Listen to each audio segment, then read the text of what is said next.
Le test du collecteur chaud, Hot Manifold Test, a été conçu pour imiter un scénario d'incendie potentiel dans lequel le fluide hydraulique entre en contact avec une surface chaude.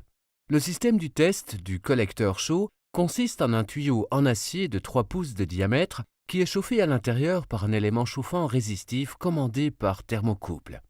Le réservoir de fluide et la pompe sont ajustés pour délivrer une quantité de 10 ml de liquide pendant un intervalle de 50 secondes vers le haut du tuyau au centre de la zone chaude à partir d'une hauteur de 12 pouces. Le but de l'évaluation est double. D'abord, pour déterminer la température nécessaire pour provoquer l'allumage du fluide et, deuxièmement, pour déterminer si, une fois allumé, le liquide continue à brûler lorsqu'il n'est plus en contact avec la surface chaude. Dans une centrale électrique, la combustion continue peut entraîner un incendie de piscine très destructif. D'abord, l'ester de polyol, qui on peut voir s'enflammer à une température de 485 degrés Celsius. Non seulement il s'enflamme sur le tuyau, mais il continue à brûler dans le bac de récupération. Cela entraînerait un feu de nappe.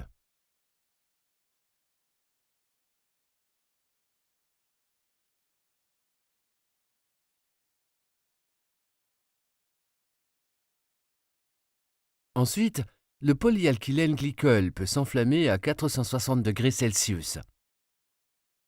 Non seulement il s'enflamme sur le tuyau, mais il continue à brûler dans le bac de récupération.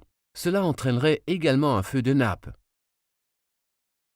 Dans l'industrie de la production d'électricité, la surface chaude concernée ou les conduites de vapeur à haute pression, qui ont généralement des températures dans la plage de 560 à 570 degrés Celsius.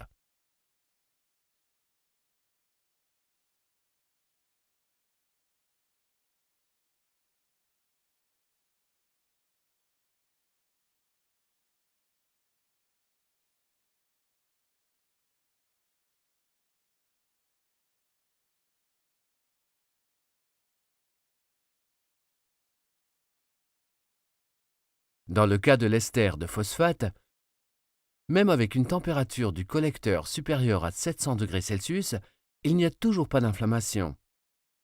Il faut noter que le collecteur est chaud, orange brillant. La tache noire au point de contact est due à l'effet de refroidissement de l'ester de phosphate. La vapeur de couleur blanche n'est pas de la fumée, mais est vapeur d'ester de phosphate recondensé, en raison de la chaleur intense du collecteur.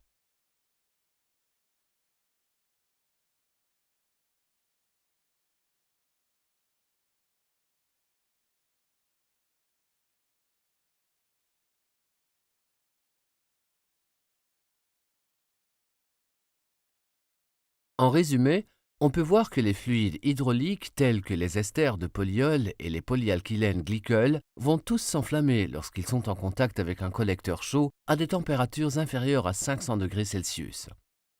Non seulement ils s'enflamment, mais ils continuent à brûler dans un feu de nappe.